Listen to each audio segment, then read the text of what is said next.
Vamos a dar inicio a esta sección de opinión experta. Con este proyecto se busca posicionar al diseño a nivel nacional e internacional mediante el descubrimiento de un legado cultural pionero y emblemático. Y voy a tomarme un segundito más para presentar a Belén Carballo, que ya desde hace más de 30 años lleva adelante numerosas acciones que apuntan a la puesta en valor de la historia de la cultura santiagueña, de sus producciones de diseño vinculadas tanto al textil como al mobiliario, fundamentalmente.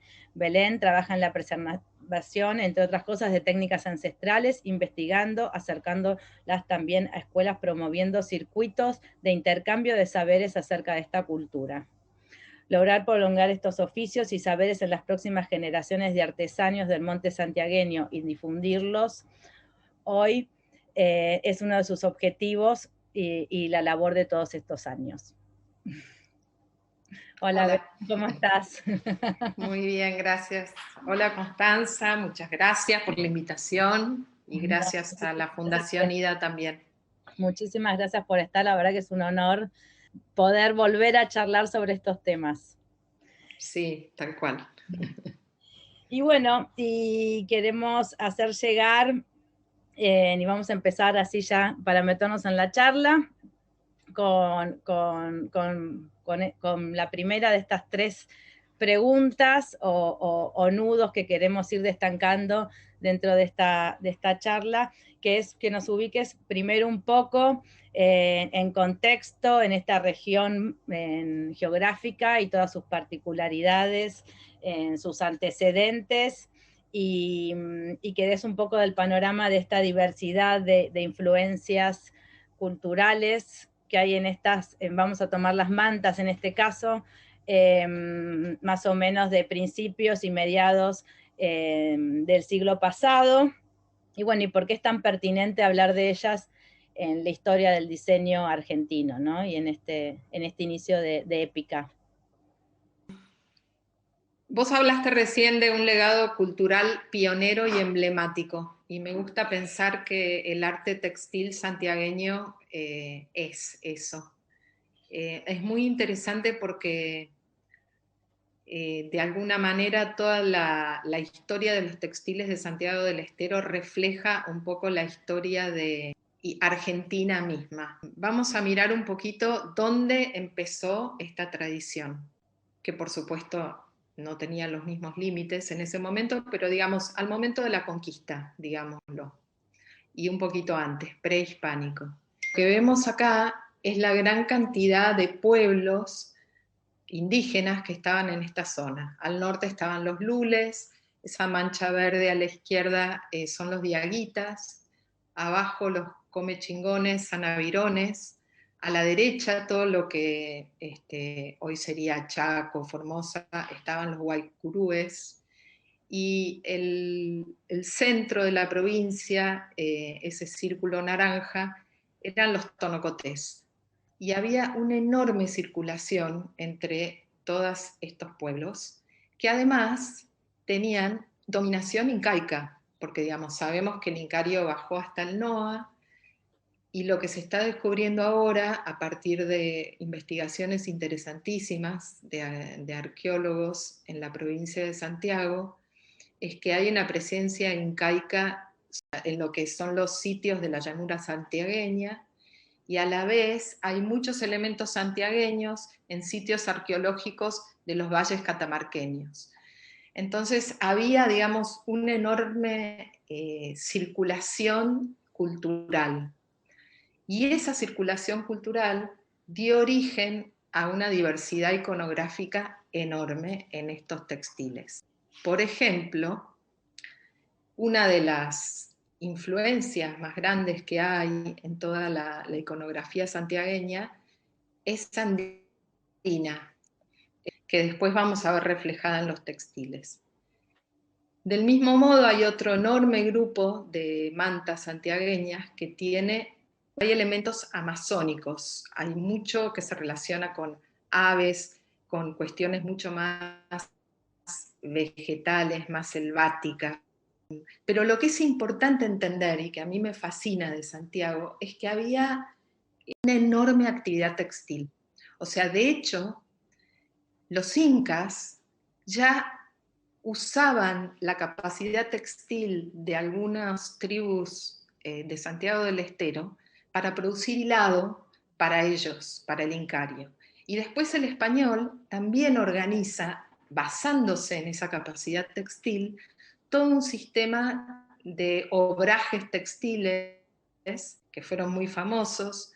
De hecho, hubo un personaje bastante interesante que se llamó el obispo Victoria, que organizó obrajes de tal magnitud que empezaron a exportar a Brasil. De hecho, el Día de la Industria lo que conmemora es un primer cargamento de textiles santiagueños que se exportó a Brasil. A toda esta primera panorama de influencias indígenas se suma la llegada del español, con sus técnicas, con la lana de oveja, con los siglos y siglos de cultura morisca que tenían los españoles con ellos, porque, digamos, venían de 7 siglos de dominación árabe, que se asentó sobre un pueblo que tenía un enorme gusto y una enorme capacidad por lo textil. Por supuesto, no tenemos muchas referencias de esas primeras piezas, así que las referencias que tenemos de aquellas primeras épocas son indirectas. Digamos, una serie de indicios que dan cuenta de esta gigantesca actividad, y las mantas que llegaron a nosotros pertenecen más al siglo XIX, fino del siglo XIX, y muchísimo a lo que es siglo XX. Estas piezas fueron tejidas como cobijas. Son piezas de uso en las casas y están generalmente tejidas en 2 mitades que tienen que ver con el ancho del telar y unidas al medio. Un segundo punto que nos interesa también como recalcar o tener en cuenta en esta charla, en reminiscencias de épica, hicimos referencia a los cuadernos de Viracocha, al silabario de Ricardo Rojas. ¿Cuáles fueron para vos los referentes o los investigadores o arqueólogos que te interesan de los 20 y 40 y también hoy en día y en relación a la colección o a este acervo de textil? Una de las cuestiones muy específicas de esta tradición es la diversidad. Y la verdad es que cuando nos encontramos con todas estas piezas, toda esta recuperación de piezas hace más de 30 años, el tema de la diversidad era muy desconcertante. Y no había tampoco mucha investigación en la cual basarnos. Uno de los que sí encontramos que hablaba de los textiles santiagueños fue Canal Feijó. Él tiene varios libros, tiene uno que es el ensayo sobre la expresión popular artística de Santiago del Estero. El otro que recopiló y relevó muchísimo esto fue Di Lulo, que es otro intelectual santiagueño, que un enorme recopilador del folclore de Santiago del Estero, y Ricardo Rojas también. Después hubo otros investigadores, decías, más contemporáneos. Vos mencionaste a Carlos Martínez Sarasola, a quien recuerdo con muchísimo, muchísimo cariño, y Ana María Llamazares. Ellos realizaron una investigación sobre un universo muy grande de piezas y identificaron 4 familias iconográficas. Porque esta tradición, al revés que otras tradiciones textiles, que son más indígenas puras, como la tradición, por ejemplo, los textiles mapuches, o la misma tradición textil de los collas, tienen un repertorio más acotado de patrones iconográficos. En cambio acá era desconcertante la variedad. Entonces, bueno, ellos identificaron, por un lado, una familia que lo llamaron de influencia andina, que son estos que estamos viendo, ¿no? Después identificaron otra familia de influencia amazónica, que lo relacionaron con esta cultura Sunchituyo, que tenía como deidad, digamos, la figura del búho. Culturas amazónicas, las aves son muy importantes porque hay muchísimas y porque son muy misteriosas.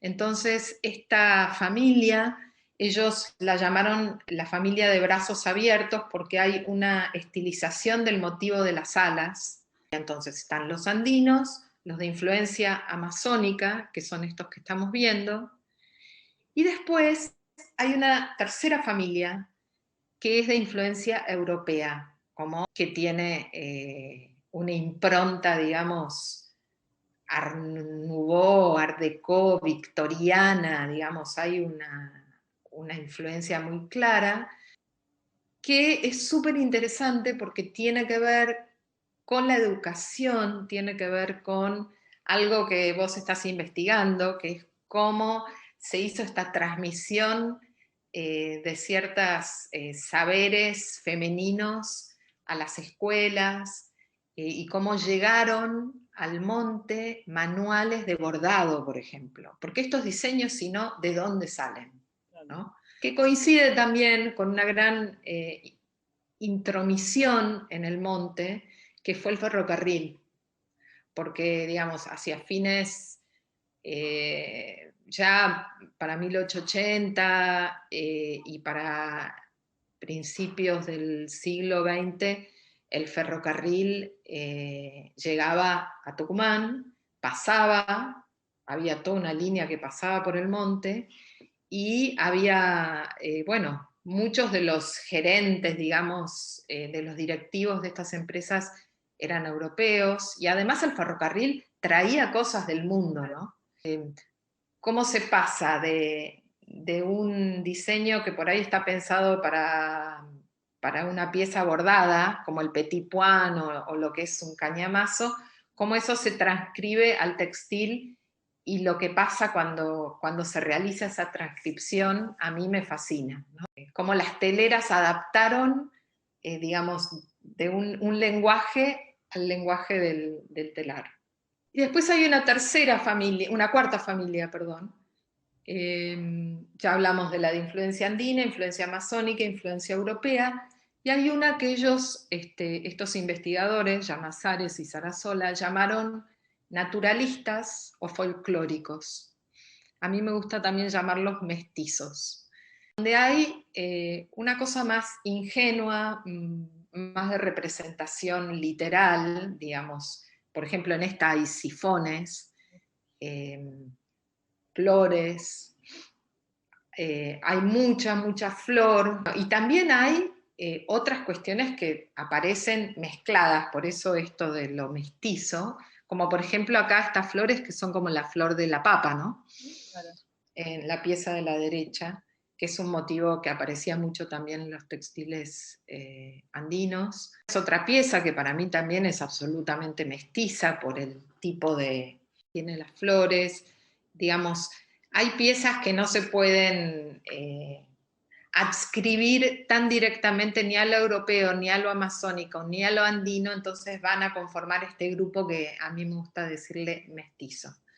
Otra cosa interesante para observar tiene que ver con las guardas, la función de la guarda. Ruth Corcuera, que analizó también muchísimo todas estas mantas, habló mucho de la guarda que marca el motivo, es una influencia claramente europea. En cambio, en otras piezas donde no hay guarda que lo enmarque, hay una cosa más americanista. Uno de los que hablaba también del tema de la guarda es Ricardo Rojas, en el tema de la decoración americana, en el silabario. Es súper interesante porque él habla como en las piezas tienen más un sello americanista, no está presente esto que contiene el diseño. Hay como una cosa de menos frontera, ¿no? Como que tiene que ver también, yo creo que con el espacio y bueno, con otra libertad. Tengo muchos años de hablar con las teleras y de preguntarles de dónde vienen esos diseños que ellas saben hacer. Cuando les decís que hagan algo que tengan ganas de hacer, hay diseños que están como incorporados de una manera absolutamente inconsciente, y que si les preguntás de dónde los conocen o por qué los saben hacer, bueno, te hablan por ahí de que era el que hacía la abuela o el que hacía la mamá, pero digamos, la circulación de eso para mí es muy maravillosa y... Eso también lo plantea Ruth en una charla que dice como que nunca se puede llegar hay un último núcleo al que uno, ningún historiador ni nadie puede llegar, ¿no? Al ese núcleo íntimo de la persona y cómo se dan también los diseños, como que hay un núcleo Sí. que uno nunca puede asegurar. Hay un cruce como de lo, si querés, de lo arqueológico, de lo iconográfico, de lo que está en la sangre, con lo subjetivo, que a mí me parece fantástico, porque si bien hay familias de diseños, cada pieza es absolutamente única e individual y está la impronta subjetiva de la tejedora, ¿no? Ahí se siente eso, la mano, cómo usó el color, una pequeña diferencia, hay algo de la creatividad personal que está impreso en cada una de las piezas.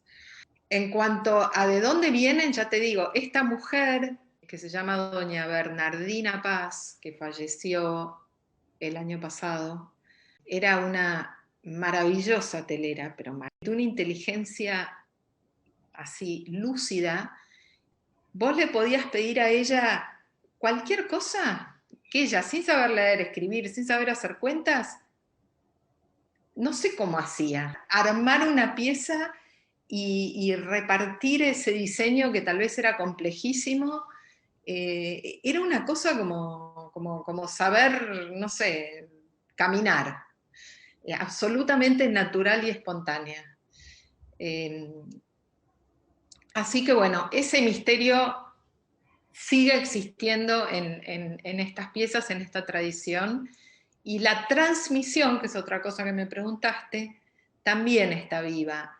Doña Berna fue, hace más de 30 años, la primera telera que contratamos como maestra para que enseñe en una escuela en el medio del monte. Estoy hablando de escuelas rurales absolutamente. Y ella fue parte de un programa bueno, de rescatar estos saberes expertos y generar una nueva cadena, digamos, de transmisión ahí. Y eso, bueno, prendió muchísimo. De hecho, hay varias de sus alumnas que hoy viven de su oficio de tejedoras y que en vez de tener que irse a una ciudad a trabajar en el servicio doméstico o en otras cosas, pueden quedarse en su lugar de origen y trabajar en esto que tiene para ellas muchísimo sentido y que además conserva una tradición. En cuanto al diseño, que también me preguntaste, me parece que el diseño tiene una tarea fundamental.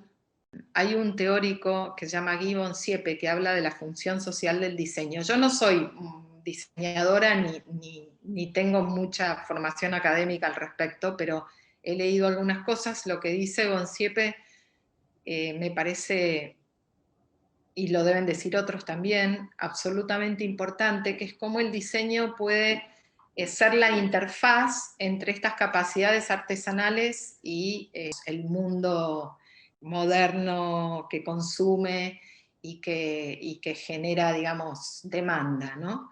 Porque también tenemos que entender que es imposible que se mantenga una tradición si no es fuente de trabajo.